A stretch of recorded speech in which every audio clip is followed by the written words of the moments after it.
Today's video is gonna be a really big challenge. It's gonna be really intense. If you are open-minded and ready for this mindful talk about the power of now, as I attempt to summarize everything I've learned in this book, just for myself, for my ability to understand these concepts and understand presence and mindfulness and the mind as a tool and religion and being and all the stuff, I encourage you to still read the book if you can.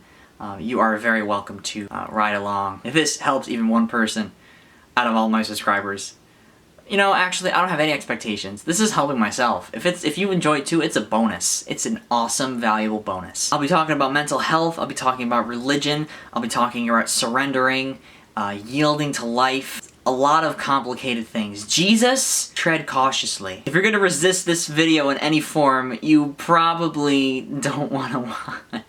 But if you're open-minded. So this is the mess of the mind map that I created for this book. It's got 6 parts. The 6 parts right now and the times they start will be down in the description below, and I'm going to put them right up here. I don't know how long this is going to be. It's going to be long. We'll figure it out. Here we go. The first part in here is thinking versus being, which is describing the part inside of us that's infinite and the part outside of us that's not. You have these two separate worlds. You've got the world of form and you've got the world of infinite, which is your life that surges through who you are. It never dies. The only thing that changes is the form on the outside. Thinking is different from being. There's a watcher behind the thinker. Being does not need thought, but thought needs being. If you think about it, you can go a long time without thinking anything. If you're very, very present and you're just looking around you, you don't have to have any thoughts about them.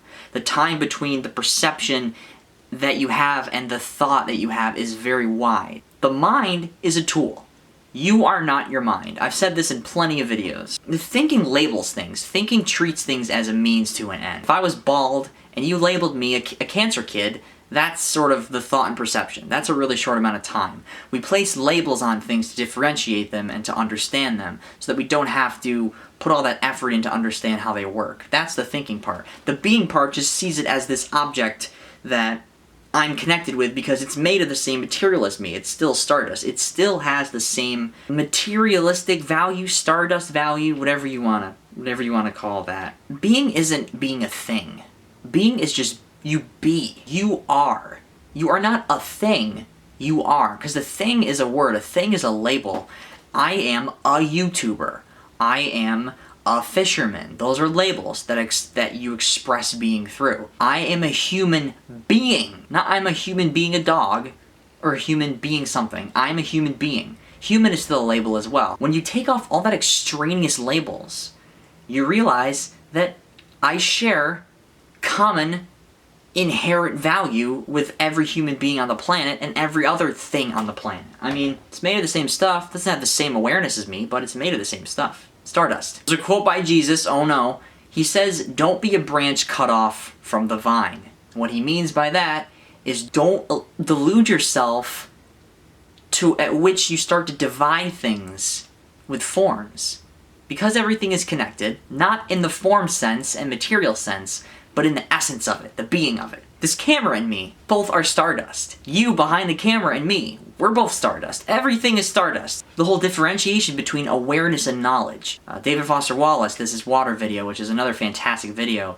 Destin from Smarter Every Day just made a video about bicycles where he said that knowledge is not understanding. You can know everything about something, and if you've never been in its presence, if you've never tasted honey, you could know and research honey all you want, but if you've never had the experience of tasting it, you don't understand honey. All you have is your mind. A non-resistant learning awareness is different from the knowledge of something. In The Power of Now, it talks about this lake analogy. You are the lake. Your being is infinitely deep. It goes all the way to the bottom of the lake. If there was a center or an end, it's that calm space inside of you that's infinitely there that never gets changed no matter what happens to you. No matter your life conditions, your life source never changes. We know that. My degree of consciousness may decrease, but that life source, the source at which that life comes from, probably gets cut off, but it never dies. Energy can be neither created nor destroyed, always just changing form. Or my life conditions are the surface of the lake. That changes. The waves get calm, they get rocked, I get rocked around. That's my life situation, that's the surface of the lake. If I focus only on that, I'm gonna be insane. If I focus on what changes, for my sense of self, that's ridiculous. I'm gonna change so much. I'm not gonna have any consistency. Realize that on the inside that I'm forever myself. Nothing around me defines me inherently, despite what society makes us think. You're free. You're liberated. You can be whatever you want. There's this deep, unshakable peace within you when you're present that never changes, that you can always access in any present moment, no matter what happens. Treading on light water here. This is not easy to talk about. The second part of this video is about mind identification, about how the mind loves to judge, label, fix, exclude. The mind loves to exclude things. It loves to categorize and separate. The greatest illusion in life is separation, because nothing is separate. Space is still not separate. It's still made of atoms. Don't trust atoms, they make up everything. Because our mind is a tool, what it does is it becomes conditioned as we grow up. As we're a little kid and we get older, it becomes conditioned to see the world in a specific way. We project our conditioned assumptions on the world, so we don't see the world as it is. That's sort of the limitations that we have. Beyond the mind, there's awareness, which helps you learn. If you project your mind reality on how the world is, you're never going to learn anything.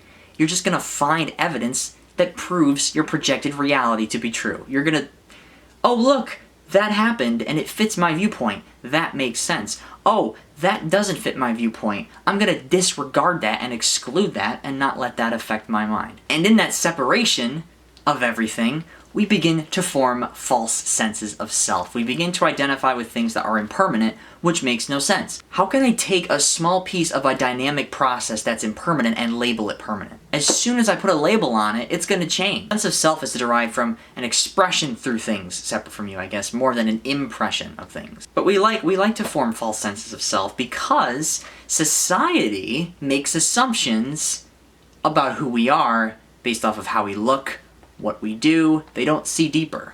And this is where consciousness gets challenging, because society, the collective ego of humanity, doesn't like to see deeper than the surface. But in reality, that's all delusion.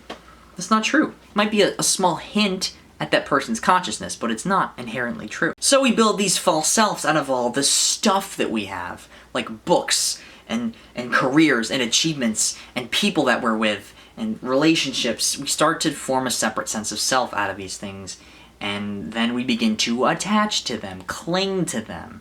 And this is where it gets really, really interesting. The time between our perceptions and our thoughts starts to shrink, and we start to label everything and separate everything because we think we know we understand them. The mind cannot understand everything because it only forms a mental image of what the world is. In order to grow, you have to kind of turn off your mind to really see the way things are. The power of now says that God's enemy is time. Time is an illusion. And the more power that you give to time, the more you energize a separate sense of self. He talks about the stuff called psychological time. It's basically when you give suffering time to survive. If something bad happened to me a week ago and I'm still talking about it and I'm still attached to it and I won't let that go, I'm deriving a sense of self out of it. It's defining me because I'm still thinking about it, I'm still guilty, I'm still regretting it.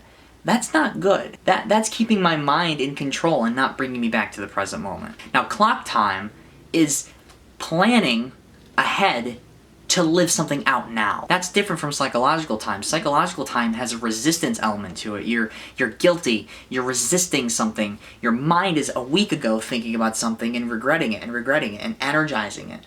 Planning is going, oh, I'm gonna do this at 6 o'clock. Write it down.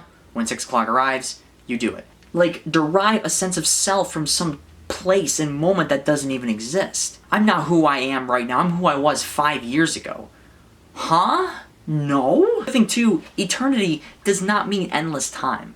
Eternity means no time. When you energize something that happened a week ago and you're still attached to it and you won't let it go and you won't live right now in the present moment, that's the victim identity, giving more power to the past or more power to the future so that you can't live it right now. You can't do something right now. And that's just not healthy. And this gets really complicated too. The other idea is the illusion of death, how body and death are part of the same thing. If matter can be neither created nor destroyed, the only thing that changes in us is our degree of consciousness, our awareness. Death is just the life force leaving your form. Nothing real can be threatened, nothing unreal exists. Therein lies the peace of God, the peace of being, of the universe. You can't destroy energy. It just transforms. Loss of presence is loss of being. Because this is where the magic happens. This is where all the change occurs. You can't surrender to something that isn't real. Is this making any sense? I hope. It's making sense to me, but probably not to most people. The secret to life is to die before you die. Is to lose your ego identity, lose all the separate things you use to identify your sense of self, and to just enjoy your life. To live right now in the present moment. To not energize the past and to not energize the future. And it seems ridiculous. When you create a separate sense of self for your identity on something that's impermanent, meaning it never permanent, you constantly have to redefine your sense of self over and over and over and over and over again, because you see identity as an impression instead of as an expression. Interesting, huh? Let's go back to the idea of interconnectedness, which is a little bit easier to understand. The essence of all things is interconnectedness. Everything is connected. All of this, the present moment too. There's no time. We change time because we want to make sure that people wake up when there's sunlight. It's the same moment as somebody living in China. It's the same exact moment. It's no different. The ability to be deeply present makes you aware of interconnectedness. It makes you aware of other animals' shared being and their sort of their energy field, whether they're resisting or they're anxious or they're calm. Other people too. If you sit in the presence of a negative person, you can feel their resistance. You can feel that resistance that they have. Everything's interconnected. And in that interconnectedness comes this really, really deep, true love for all that is. Love is oneness with all that is. If your love has an opposite, meaning if you have a love and you have a hate, that's not true love. That's excluding. That's exclusivity. Meaning you're separating two things that are interconnected. Which means you're taking a small part of a dynamic process and labeling it permanent when it's not permanent. A deep joy that arises from that idea that everything is connected, that everything has a place, that everything is made of stardust, that you're as valuable as every other human being on the planet. There's some sort of feeling in that just makes me want a happy dance. It's your energy field. If you're really joyous, you just see that in people. If you're ruled by your mind, if you're not able to shelve your mind for the time being, and be fully present and give full attention to right now and what's true, not what's untrue, not dwelling on the past, not dwelling on the future, right now, you can distinguish between your life and your life situation. Your life situation is that surface of that lake, what changes, what's impermanent. Your life is that deep presence, that part of you that's always there. I love the example of your house burns down. Sucky life situation. But how much is different? All the changes are cosmetics. There's no difference in your life. Your life energy still flows. Love is the source from the portal that comes out when you have true compassion, when you have that interconnectedness feeling. You have compassion for everything, even your enemies. You see through the diluted mind reactions and the ability of their mind to just rule people by having them react to everything and resist everything that's true.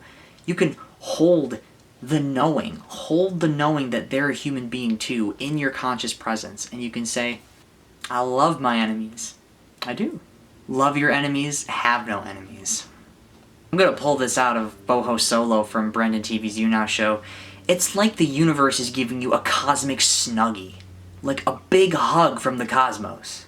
Knowing that you're a part of it, and you make the universe exactly what it is by being a part of it. That's the feeling I get from interconnectedness. Without this feeling of interconnectedness, without this acceptance of what is there ease and lightheartedness and heartwarming feeling in everything that you do? Probably not if you resist what is. You have to return consciousness to its source. Like right now, I'm aware that I'm a human being. I'm aware of this life force flowing through me. I don't return that feeling back to its source. I begin to believe in separation. I begin to believe that everything is separate from me. You're cut off from being, you're cut off from being, you're cut off from... Nothing is cut off from being. How do you not be? You can be a thing and not be a thing. That's form. How do you not be? That's like saying don't exist. How do you not exist? Sure, I don't have to be a human being anymore, but I can't not exist. Energy can be neither created nor destroyed. So that's interconnectedness. See the shared being, the essence of everything. I always go back to the stardust thing because that's the truth. It's all stardust, guys. Everything. The being never dies. This is being. This is being right now. This is a tree. This used to be part of the life source. Fourth point in here is the idea of degrees of consciousness. Now, when I say consciousness and unconsciousness, I do not mean asleep and awake. I mean levels of awareness. A high degree of consciousness means that you are aware of what you're doing. You are not habitually reacting to everything. And you know those people that habitually react. They become the feelings that they have. They react to something and then that emotion energizes their thought pattern and they just keep going and going and going. That's unconsciousness. When you're not aware of the water you swim in, or you're not aware of how your mind causes you to react. I do not mean asleep. Just as there are different degrees of sleep, there are different degrees of being conscious, of being awake. There's ordinary unconsciousness, which is that looping, and then there's enough presence that you have in the present moment that your degree of consciousness is very high and you're aware of people's inability to lead themselves well and have enough awareness to just see things as they are. The root of dysfunction in the human species is probably the mind. Where else would it come from, right? The mind is a complicated tool. It's very, very, very complicated tool, and if we do not use it well, it leads us pretty easily. If you know the root of a dysfunction, if you know where problems are happening and what their causes are, you don't have to experience every single form of that problem to know the source. You know that your mind is the problem. That's it. If you maintain that awareness, you can check yourself. You can check your perspective. You just have to maintain that awareness. It's not outside yourself. I don't think so. Everything as well is a degree of consciousness. This pillow in my room is a degree of consciousness. It doesn't have awareness like I do, but it's made of stardust. It has a very, very low degree of consciousness because it's made of basic materials. It doesn't have a sense of time. It doesn't have cognitive ability. It's still stardust, it's still a degree of consciousness, it's just a very, very low degree. The key indicator of your degree of consciousness, of your quality of presence, we can say like the level of presence that you have, is how you cope when life gets challenging. When your life situation becomes very challenging, how you cope with that life situation is a key indicator of your degree of consciousness. There's a great analogy I've talked about before, Divergent. Fear either wakes you up or shuts you down. When you have a challenge in life, do you go out of control and into insanity, or do you become intensely present and take action and understand the situation? The quality of your presence now is what determines the quality of future moments in your life. If you're always 2 weeks ahead of the present moment, you're never present. You're always over there. You're here, but you're not here. That's a better analogy, actually. Life and death are only cruel if you label it as something that it's not. Now, I understand impermanence can be very depressing and sad. Eat your feelings, but don't become your feelings, right? But that non-resistant learning awareness is extremely important, I think, in terms of my life as well, and just understanding what I'm feeling and why it's happening and how I'm energizing that feeling. Life and death are only cruel if we label them as something that they're not, if we try to define them and take them out of that dynamic process. One of my favorite analogies that has risen out of reading The Power of Now is the idea that you are an ocean wave. You're like a wave crashing on the ocean shoreline. You rise, your form gets, and your brain grows, you get really awesome, and then you're at your peak and awesome, and then you descend, and the wave crashes, and your form deteriorates, and you go back into the earth. We are all rising in and out of consciousness, like waves on the ocean of a coast shoreline. I'm talking to myself at this point. I'm not really talking to anybody else. This is just me inside of an empty room talking to myself, honestly. So that's degrees of consciousness. Everything is stardust. Everything is a degree of consciousness, and us human beings, we have a pretty high degree, but our brains are powerful, and if we let our brains master us, that degree of consciousness slowly but surely decreases steadily over time with the attachment to time and everything else. Back to the last point, and battery's gonna die, is called surrender. Now, let me explain this a little bit. Surrender is not resignation, meaning surrender is not when I get stuck in the mud outside, I sit down in the mud and I say, I'm never gonna get out of the mud. Let me just sit here. No. Surrender is yielding to what is by becoming intensely present, accepting what is, and beginning the real action necessary to get out of that situation. There are 3 things that you can do. I've talked about this before in other videos. This is just like a big summary of my previous probably 12 to 15 videos. You can leave a situation, you can change the situation, or you can completely accept it and surrender to it. Now that's not easy. It depends on the life situation. When you surrender to what is, you teach through being. You like show others how to respond in times of crisis. You don't shut down, right? You become intensely present and you just take action. You release this being energy, this energy of awareness and consciousness and presence and action, efficiency. You see things as they are. You don't escape into your head or run. You maintain like a calm, peaceful demeanor inside of you instead of just losing control. This energy of surrendering, of yielding, is not resistance and negativity. No. Resistance is negativity. All form of resistance to what is some form of negativity. It's a condition you can't accept, so you resist it. That's different from taking action and changing it. Taking action and changing it is doing something about it. A lot of times, doing nothing is actually better than doing something about it. Just accepting it and not resisting it and causing yourself suffering by resisting something that's out of your control. Like the weather. The weather gets so much hate. I love the weather. It's gross outside. It's disgusting outside. That's how they choose to see it, I guess. The ego finds all of its strength in resistance. It finds all of its strength in not being vulnerable, in building a brick wall to everything that it doesn't expect and see as acceptable. And that doesn't help. I mean, come on. Cursing the weather? How's that gonna help? Ordinary consciousness is pretty easily spotted if you just listen to people talk about the weather. They like complain about the weather or the worst thing that happens to them for the entire day and never focus on something that's truly meaningful or what is, or any curiosity or interest or being energy in any of that. Some people have it though. And the other thing that negativity does and resistance is it creates pain and suffering in people. This might sound kind of crazy, but if you didn't have any problems in your life, if you had nothing to resist, if you had no drama to create, then who are you? What problems are there right now in my life? Nothing. Suffering needs time to survive. The problems right now in my life are all in the future and all in the past. There you have it. It's this drama that we attach our problems become our identities. Our problems become our identities. We let problems define our sense of self. I need to be remembered by identifying with this drama that I create by resisting. What? You create drama and then identify it for a sense of self? That's like insane. That doesn't make sense. That's crazy. It's this sort of habitual resistance. If you keep resisting and defining a sense of self out of what you're resisting, as soon as that drama is gone, you feel devastated. It's like when you're arguing with somebody and somebody just decides to stop arguing with you and you have nothing to resist. How do you argue with somebody that doesn't want to argue with you? You can't.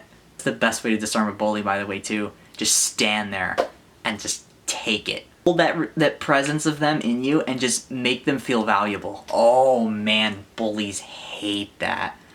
The ego hates people that are vulnerable because it wants a reaction. It's like a troll. Trolls want other people to be trolls. You will not gain presence and enlightenment until you make the choice to create no more pain and resistance. I'm not going to be negative. I'm going to be realistic. I'm going to see things as they are and accept them to take specific action and be efficient in this. There we go. It's as easy as choosing. You just have to choose not to be negative anymore. It's not easy. It's difficult. It's extremely difficult. Why would you defend your right to create pain for yourself. This is different from illness. This is different from disease, from physical deterioration. You don't cause that. That's just a part of impermanence. Why would you resist what is and create more suffering for yourself? Are you defending your right to be unconscious? It's insane. It's insanity. Last part, unlearning the ego. This is the whole gist of it. The whole darkness versus light analogy. Darkness cannot fight darkness. Unconsciousness cannot dispel unconsciousness. You can only fight unconsciousness with consciousness. Only fight darkness with light. These two worlds, right? The unmanifested, the manifested. The form that we are, the life that flows through us, we are the bridge between those two worlds. The form world is all of this stuff. All the stardust, all the forms, all of what our brain perceives. The unmanifested is the essence of everything that is. Where the life source originates. Even like a battery. This has inherent essence to it. All fear is fear of the ego's death. No matter what it is. Fear of the ocean, oh, I'm gonna die. Fear of bad people, oh, I'm gonna die. Fear of, all fear is fear of the deaths, the ego. The ego wants to survive. The ego wants to control. The ego wants to manipulate people. The ego doesn't want to work together. The ego wants to exclude. The ego wants to do everything. To separate. To tell the me story. To be remembered. To make a mark on the world forever. No. How clever the ego is in promising something that we already possess, which is being. Die to the past. My battery died, my battery died. Okay, hang on, we're back. I also learned from this book that you have your inner and your outer purpose in life. You have your game of life, you're playing, and then you have your inner purpose, which is the joy of being, which is just to be, to enjoy it. You can fail at your outer purpose in life, but you can succeed in your inner purpose. You can gain the world and lose your soul, or you can lose the world and gain your soul. To quote Jesus. If my goal in life is to enjoy my life, if I don't have any expectations, if I just see life as something to thrive on and to enjoy and a roller coaster going up, then if I have a shitty life situation in my life, but I still enjoy my life and I still am present and grateful for what I have and accepting what is, that's success. You succeed at being alive and enjoying it. Doesn't matter what happens on the outside. As within, so without. But that interest in the world has to go in too. There's interest inward in who you are and the awareness of your essence on the inside. And there's interest and awareness of the essence on the outside. Always have some awareness within. I'm always having awareness within now. If I lose that awareness within, I lose that awareness without. But I can't have one or the other. I have to be aware of my own being to be aware of other people's being. It starts within and it goes without. Expression versus impression. We don't have to maintain this separate sense of self. We don't have to always have that ego shell, that need for acceptance. We can shed that shell and look deeper than the surface of the lake. We can look to the peaceful, unshakable, accessible peace inside of us instead of creating an ego shell, creating some sort of thing. Our need for acceptance can make us invisible. The unmanifested and manifested, okay? Manifested, form, stardust, the world. That's the manifested. The unmanifested, that inner unshakable peace, God, that oneness with everything, that source of love, where it comes from. That is the peace of God, the peace of the universe, the peace of whatever higher spiritual power is at the source of what you believe. Maintain presence in the now, full attention now. If your attention is diverted in time instead of right now in the present moment and listening and being aware and taking action, then you're not at a high degree of consciousness. You're stuck in time. Your mind traps you in time. Think about it that way. You really have to hold the knowing. Now, if knowledge is not understanding, as Destin says from Smarter Every Day, then we have to hold the knowing within us. Because if we lose that knowing, deterred in levels of consciousness, then we can lose that ability to hold that knowing. To be present enough to recognize that knowing in other people. They say if you're drawn to an enlightened teacher in this book, it's because you recognize their high degree of presence in them and that ability to increase that time gap between perception and thought. You don't have to become your reactions to things. You feel your way into an action. You don't act your way into a feeling. One of those is reactive, one of those is proactive with that non-resistant learning awareness, as I've said. It's really holding the knowing. Being fed up with suffering being fed up with creating pain and resisting what is, and enjoying life. If you constantly resist what is, how can you enjoy life? I don't know, guys. This is complicated stuff. Not seeking happiness in anything, not seeking happiness in external conditions. Being joyful, being alive. There's no opposite to being alive. If you're happy, if you're joyful that you're alive, that has no opposite. That has no opposite like happy and sad that depends on conditions. Succeed inwardly and fail or succeed outwardly. Doing what you love, despite when your life is going to end. When your life situation is going to cut off you from the manifested world and return you to wherever we go, right? It's a game. It's something to enjoy. It's something to build interest and work hard and meet people and just learn and just enjoy it. Because you don't know. I could be gone tomorrow, a week from now, a month from now, 50 years from now. Who knows? Nobody knows. All we have is this moment. All I have to do is take care of this moment right now. You are. I am. We are. We be. I be. You be. Be. Be a thing. Just be. It's really cool. God realization is the most natural occurring thing that happens. Maybe not with humans, but with everything else. Insight in things, interest, inward and outward, understanding, learning, doing things to experience feelings, feeling over thinking all the time. Thinking is important, right? But thinking as a tool. Feeling is much more important. That non-resisting awareness in what you're feeling. Gosh, that's so important. I want to leave you with my favorite analogy here. This is absolutely hilarious. I love this. So, think about this analogy. If you realize we're all connected, right? Think about this in terms of being. So here we go.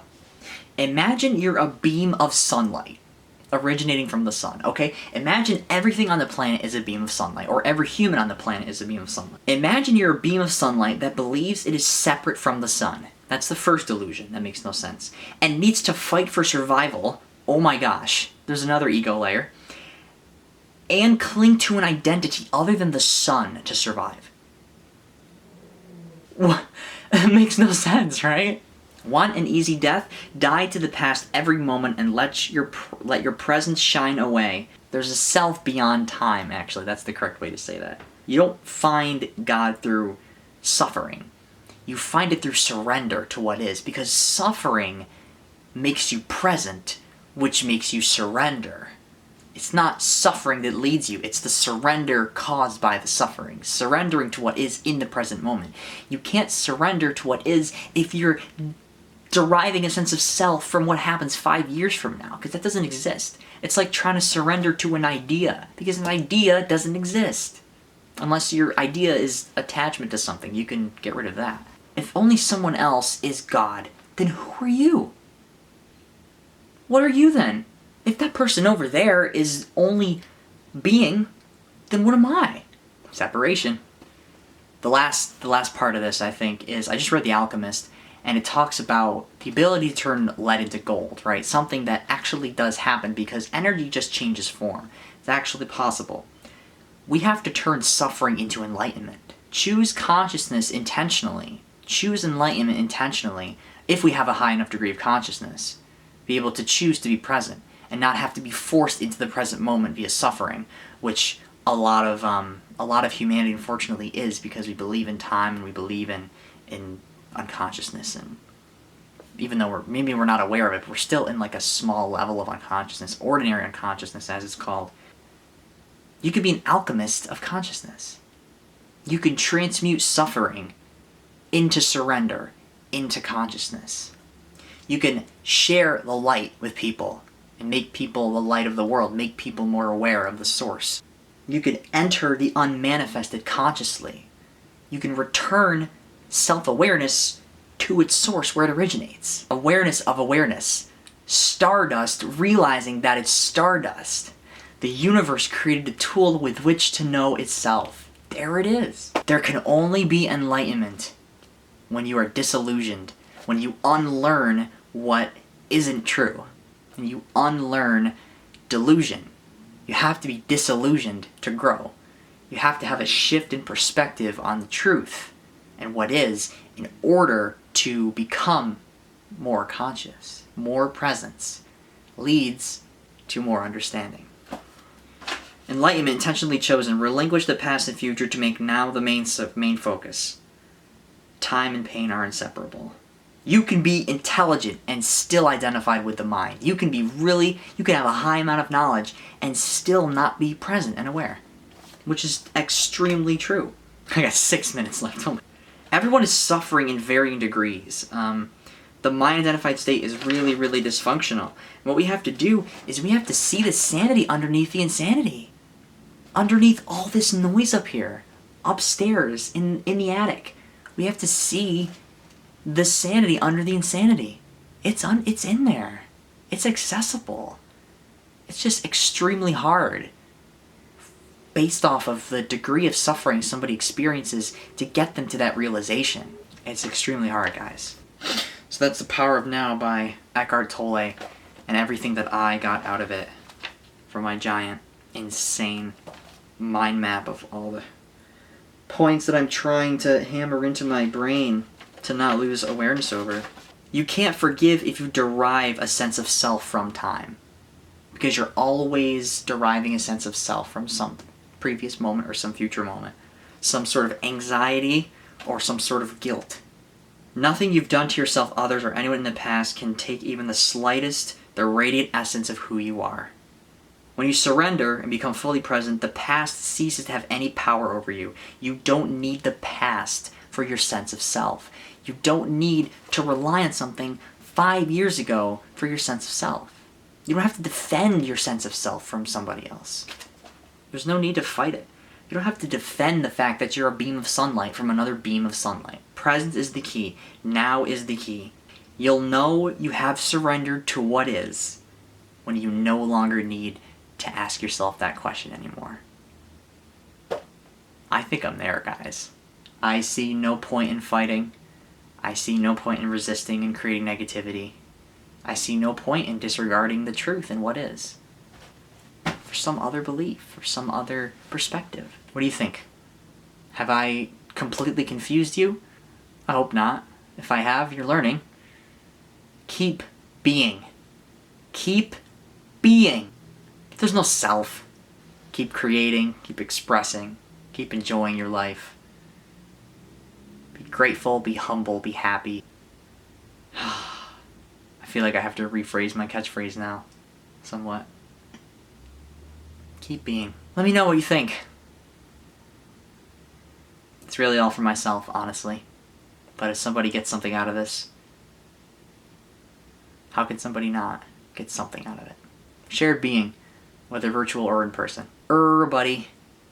Palka.